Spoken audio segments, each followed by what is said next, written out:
Real TV Telugu screen మీద breaking news చూస్తున్నాం.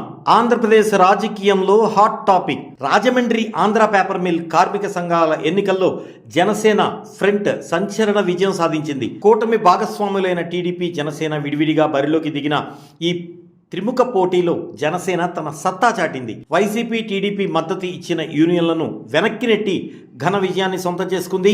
ఈ విజయం క్షేత్రస్థాయిలో పార్టీ బలానికి నిదర్శనమని జనసేన శ్రేణులు సంబరాలు చేసుకుంటున్నాయి. రాజమండ్రి ఆంధ్ర పేపర్ మిల్ కార్మిక సంఘాల ఎన్నికల ఫలితాలు ఏపీ రాజకీయంలో పెద్ద దుమారమే రేపుతున్నాయి. అత్యంత ఉత్కంఠభరితంగా జరిగిన ఈ త్రిముఖ పోటీలో జనసేన, ఏఐటియుసి, ఎఫ్ఐటియు, యునైటెడ్ ఫ్రంట్ అద్భుత విజయాన్ని అందుకుంది. మొత్తం 258 ఓట్లు సాధించి జనసేన ఫ్రంట్ మొదటి స్థానంలో నిలవగా, వైఎస్ఆర్సీపీ కూటమి 228 ఓట్లతో రెండో స్థానానికి పరిమితమైంది.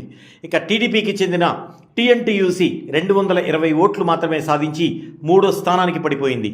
ఈ సంచలన విజయంపై రాజానగరం జనసేన ఎమ్మెల్యే బత్తుల బలరామకృష్ణ హర్షం వ్యక్తం చేశారు. విజేతలుగా నిలిచిన జనసేన ఫ్రంట్ నాయకులకు ఆయన అభినందనలు తెలిపారు.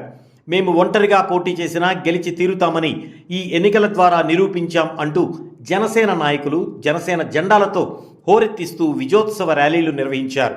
అయితే 2024 అసెంబ్లీ ఎన్నికల్లో టీడీపీ, జనసేన, బీజేపీ కూటమిగా కలిసి పోటీ చేసి ఘన విజయం సాధించగా, ఇప్పుడు ఈ కార్మిక సంఘాల ఎన్నికల్లో విడివిడిగా పోటీ చేయటం రాజకీయ వర్గాల్లో తీవ్ర చర్చనీయాంశమైంది. రాబోయే స్థానిక సంస్థల ఎన్నికల్లో కూడా కూటమి పార్టీలు ఇలాగే ఎవరికి వారే పోటీ పడతాయా, లేక కలిసి బరిలోకి దిగుతాయా అన్నది సందేహాలు ఇప్పుడు రాజకీయ వర్గాల్లో హల్చల్ చేస్తున్నాయి.